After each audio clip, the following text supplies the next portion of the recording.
Hi people, it's me, Anja. Welcome back to my channel and welcome to a new recent reads video. The first book on this list is called Skysong. This book is a middle grade fantasy and it follows Eska and Flint as they journey together to find an ancient, almost forgotten song with the power to force the Ice Queen away. This book was so good.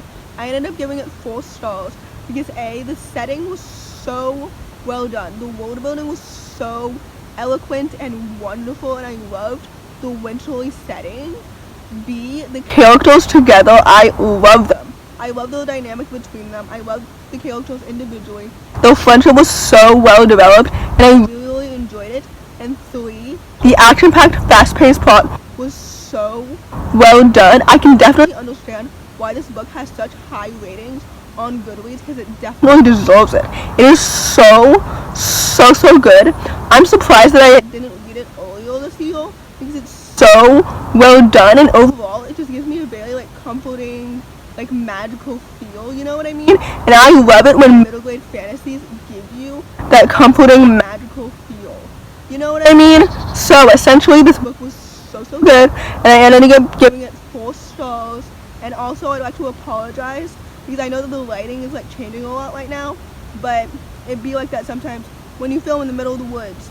So yeah, I gave this book 4 stars, so with that I highly recommend it. The next book on this list is called Willow, Moss, and the Lost Day. This book is also middle grade fantasy and I also gave it 4 stars because it was done so well. It follows Willow Moss, who holds the fate of the magical world of Starfell in her hands. I really enjoy this book because A, Willow is such a wonderful character. She's an underdog protagonist, which we love to see it. And that is something that's just kind of relatable for me because I feel like an underdog a lot of the time, and in her community she's this misfit witch, you know what I mean? And B, I really enjoyed the action-packed, fast-paced plot. We love to see it. The world building was done so well.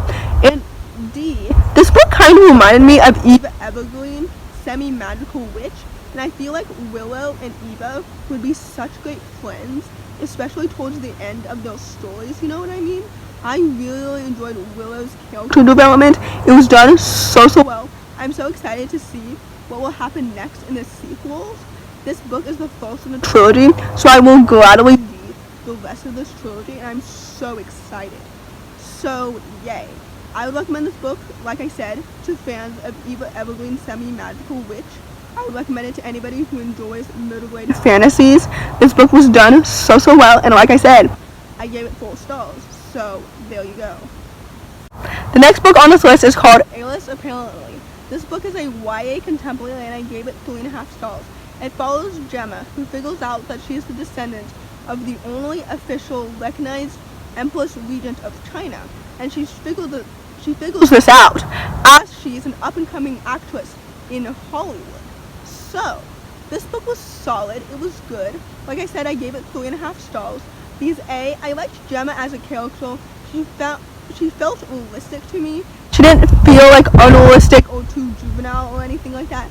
B, the setting kind of reminded me of Crazy Rich Asians, the film. I've never read the book. A, B, C. The romance felt cute to me. It was kind of fluffy, even though honestly I was more invested in the other 2 plot lines in the story, you know what I mean? I was more interested in Gemma as an actress and Gemma as this descendant than Gemma's romance. But the romance didn't feel misplaced or anything like that. It just felt like the C plot line, you know what I mean? I don't know why I said that. It felt like the C plot line because it was the C plot line. So anyway, overall the story was solid. It was good. It was fun and entertaining. I'm not sure if I'm that invested in it to continue the series. I think that there are sequels, but I'm not completely sure. So I don't know how many of them there are, you know? So anyway, there's that. I ended up giving this book 3.5 stars. So yeah. The next book on this list is called Dragon Daughter, written by Liz Flanagan. This story is a middle grade fantasy and I ended up giving it 4 stars. It follows Mila, and when she uncovers 4 dragon eggs, she must risk keeping the secret, even if it means endangering everything and everyone that she loves. I really enjoy this story because A, the world building was solid. We love to see it. B, I really enjoyed the action-packed, fast-paced plot, and C, I really enjoyed Mila's character development.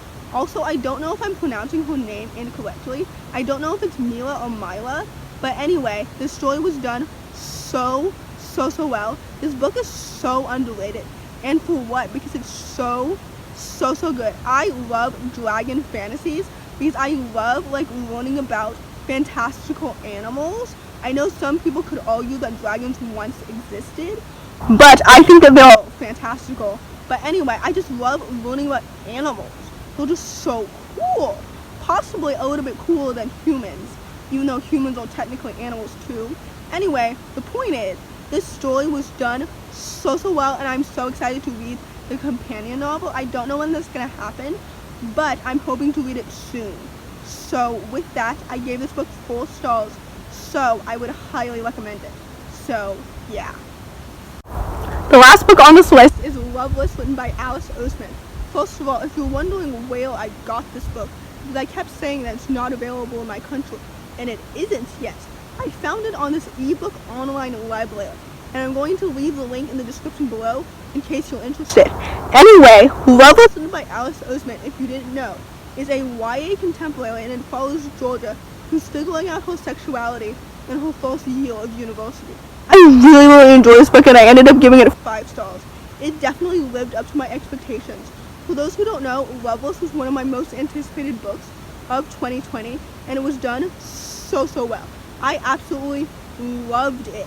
It was so good and emotionally touching and wonderful, and you can tell that this representation is from Alice's own personal life. I don't know specifically if this story was marketed as own voices, but from what I know, this book is the most personable to the author of all of her books, I'm pretty sure. But anyway, the representation was so well done. We have ace representation, there's pansexual representation, there's lesbian representation. We love to see it. This book was so good. I absolutely loved it. Aside from the representation, the characters felt so real and wholesome and realistic and so wonderful. The plot was great. I love this book. However, personally, I think that I still prefer Radio Silence over this book, even though I rated both books 5 stars. I don't really know why, but anyway, Loveless was done so well because it was absolutely so good. It was so incredible. So obviously, I highly recommend it because I gave it 5 stars. So yeah. So in conclusion, the highest rating book on this list was obviously Loveless. I'm so glad that that book lived up to my expectations. So with that, I would highly recommend it. The lowest rating book on this list was Heiress Apparently. So there's that. If you enjoyed this video, please don't hesitate to give it a big thumbs up. Comment down below your thoughts on any of these books. Like I said before, I will link in the description below the online ebook library where I found Loveless in case you are interested.